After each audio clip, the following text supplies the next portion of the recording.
Welcome once again. It's always a nice miracle when you close your eyes. The room is more empty, and you open your eyes, and people manifest. They come from the ceilings and balconies, and some even come through the door. So it's nice. It's just, and then of course, so many come online. God comes from everywhere.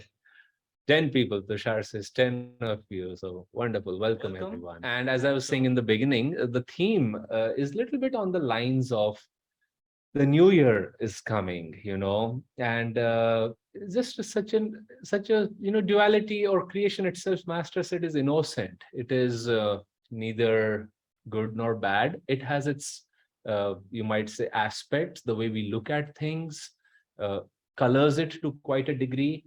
But there is something up about the new year. Oh, okay, this year, or like in school it used to happen. You're like, okay, I got my report card. Okay, yeah, I did well. But this year, I'm going to do much better.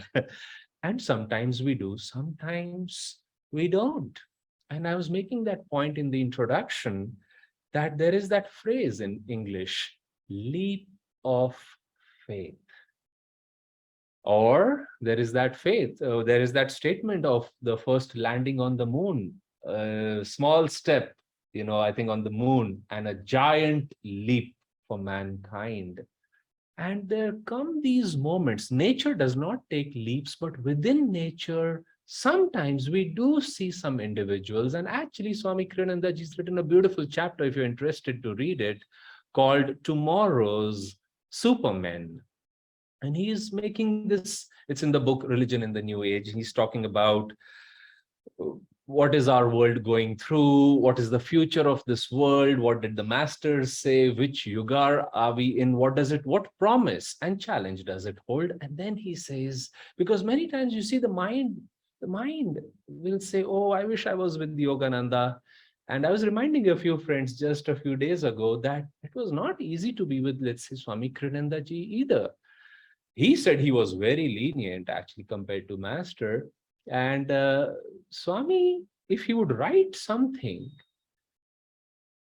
his speed of writing was fast. And if he saw you, now you wanted to see him, but the fear factor was he would ask you, did you read what I sent? And even if it was yesterday he sent you something, sometimes it was a book, he would say, did you read it?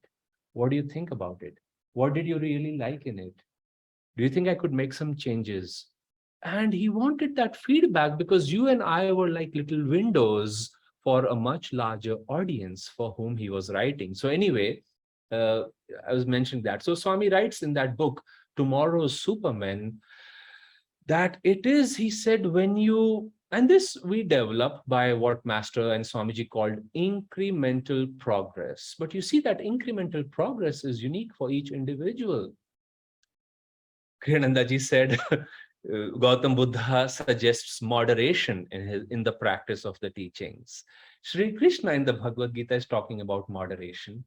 And Swami Kriyananda said, and somebody may read the books of Buddha and say, okay, you sat down with an iron resolve to not move from the ground where you were sitting, and you sat for 40 days and 40 nights, and you found enlightenment, and you call that moderation. But Swami says for him, it was moderation because he was at the point, he had renounced the kingdom, power, position, child, wife, everything. He said, he had done those penances. He had tried to follow somebody. He had tried fasting and austerity. And he says, this is it. I am so tired that I will not move. I will die sitting over here. But I'm going to find it. And God bless us all through his example that he found it. You see, Swami Kriyanandaji said one time, a lot of people were leaving the organization. And Swami was disheartened because he was the head of the monastery. And to see finally people come to the path, to a master, an avatar. I mean, frankly, it's not just rare, it was literally one in the world situation. Master was an avatar, and you arrive at his building, he accepts you.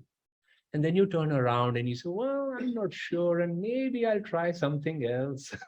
Once some people judged Master on all sorts of things. Somebody thought he was overweight and they left. Somebody thought, God knows, so many things. As many people, Swami says there are infinite streams of consciousness. And it seems surprising now in retrospect to see how close one could be to a treasure and say, oh, I don't think this is where it is. I'll go and find it somewhere. And Swami said, so that was happening. And many people were leaving, and Swami was disheartened. And interestingly, Swami was getting thoughts of leaving. Now, he said he never doubted Master in the sense he was aware that he was getting these doubts. He was not happy about them, but he said, where are they coming from? And of course, when you're sincere, you see, Master helps you. And Master said to him, they were both sitting, and Master said, he simply said, he said, Satan is testing this organization. And Swami said, oh, sir, is that what's happening? Which is to say, is that why so many people are leaving? Master said, oh, yes. And he said, many more heads will roll. And they were talking like king to the general or king to his son, that heads will roll, people will die. In the spiritually, you may say. And Swami said, Master said, Satan will test for a little bit longer. And Swami said, oh, I was wondering why these thoughts were coming to me, sir. And Master was just listening, and Swami said, but I told myself, what else is my option? And Master patted him on the back. Imagine earning that. And Master said, very good. That's the attitude. Which is to say, the heat of the battle, like Swami says, many times we cry, oh my goodness, if only people would stop shooting from left and right and uphill and the valley, I could win this war. Well, the war is a serious business for the enemy also, for Satan also. His God-given job is to test your and my resolve. And so let me read these lines as we go into this new year, as we have these weeks to introspect of this year that has gone by. And how do we go? How do we take that leap? And Swami says in that chapter, Tomorrow's Superman, he said, those who make the leap through building their way to the peak, you may say, by that incremental progress. And he says, who jump with the complete inner knowledge, which comes from love and faith, that the Guru will catch them. Isn't that beautiful? He calls that supermen or superwomen, you may say, that you're a super child of God and you help. Master said, not just yourself, you help your family which is yet to come in the coming 7 generations, Master said, both on the maternal and paternal side. You help society, you help everybody. You have fulfilled that job which God had given, and hence the gifts will come.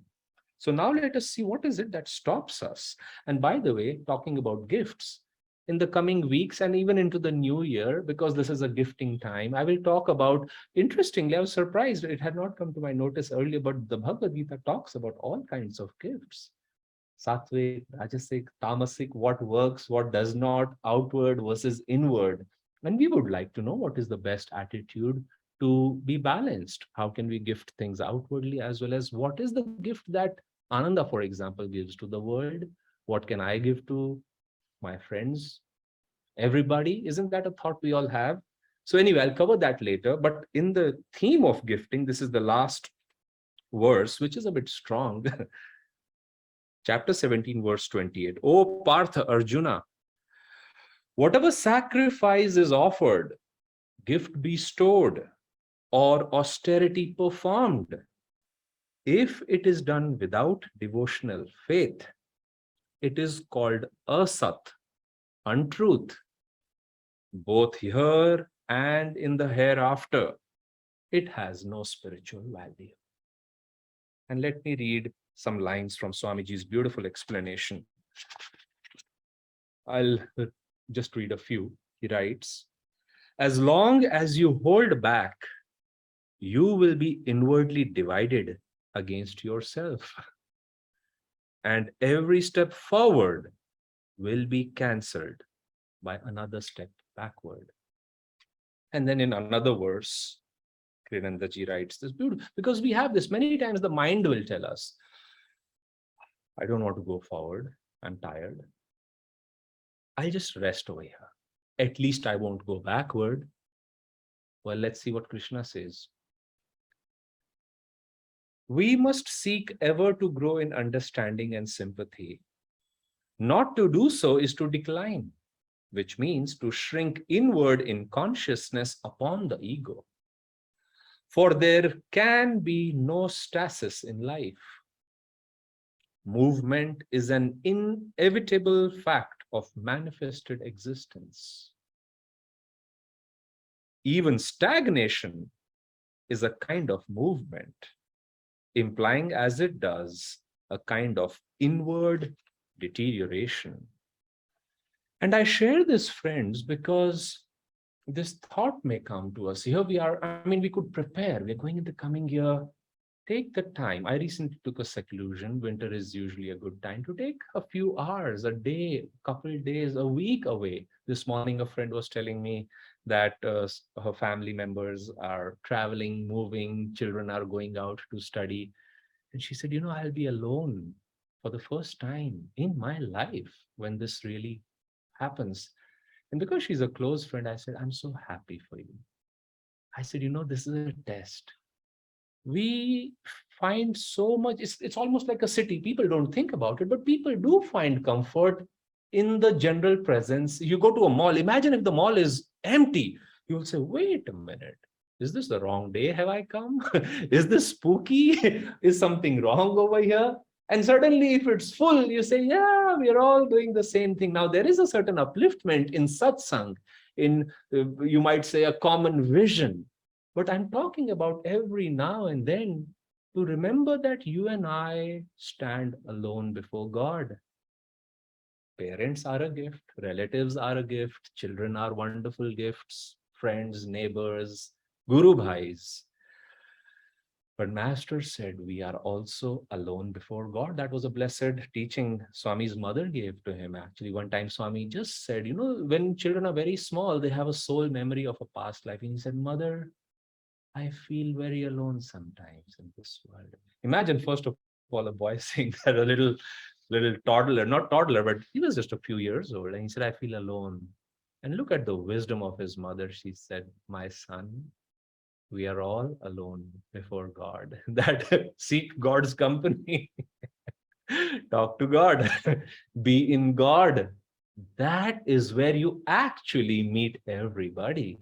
I don't mean death, I mean in God consciousness. We become, Master said, one with everything there is.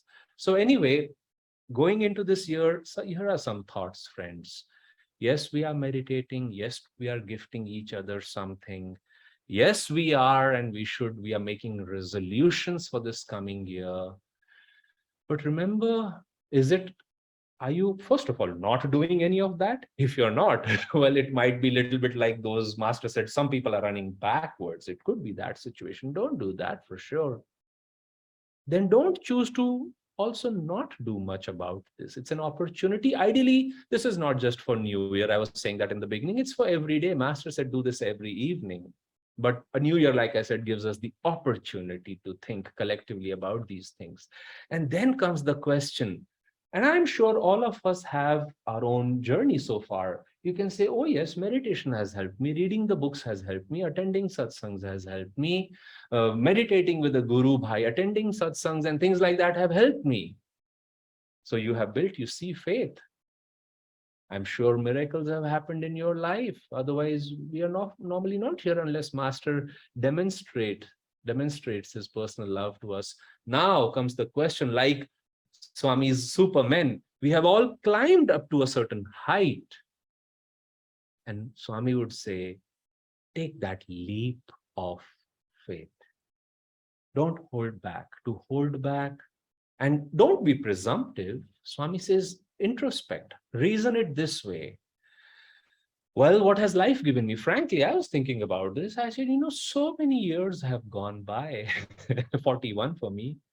And as far as I can remember, they were good years. But what have they really given me except the ones I've spent on the spiritual path, where there is a promise out of duality?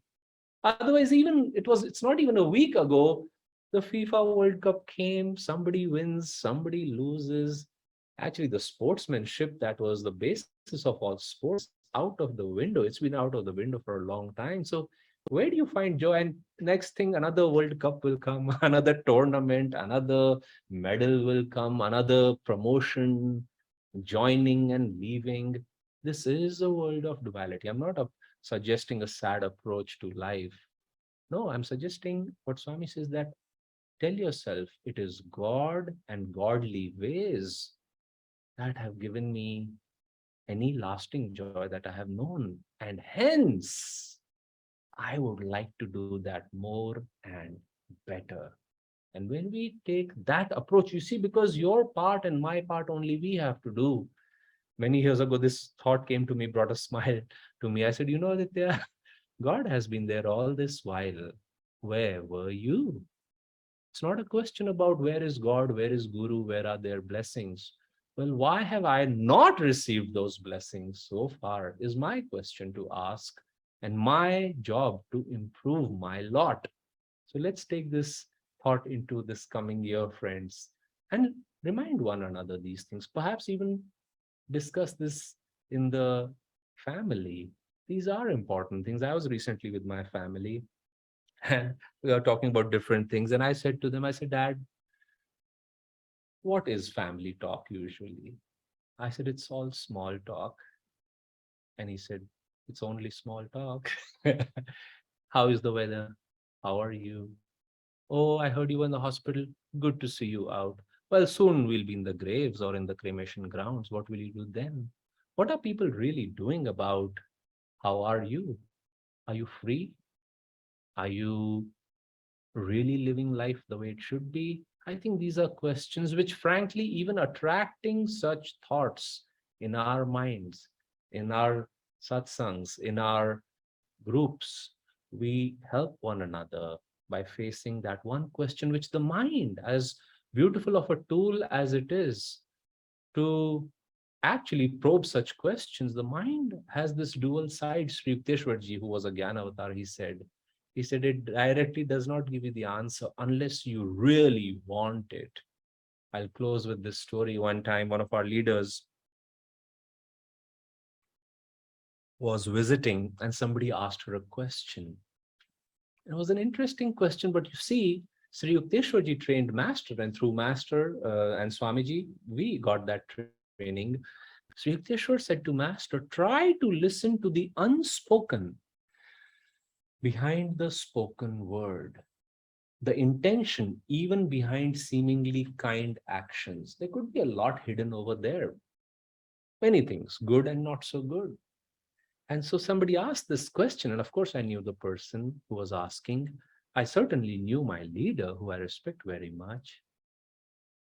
And it was so beautiful that the answer was given, as Swami taught us, on the level, you might say, not of the question, but like Master said, if you put out a restless prayer, or a confused prayer, you will get that kind of a reply. And that is the kind of answer this person got. And I thought, well, I know they could have said more or something more deep, but I knew the person was not ready for that either. So anyway, it was my job to drive them back to the place where they were staying. And among so many other things, the Acharya said, now, remember there was a person who asked me that question. So yeah, but tell me a little bit about them. I said, oh, so and so, so and so. Like, yeah, I couldn't give them the answer I really wanted to. I said, that's right. I said, I felt that. They're like, I thought they were not ready. Am I right? I said, you're right. And the person is not on the path anymore. What do you do? Well, develop the hunger. Work on yourself. Like Swami said to Master, teach me to love you the way you love me. And Master simply said to him, how can a cup contain an entire ocean. And what did Swami do? He didn't say, "He calling me a cup."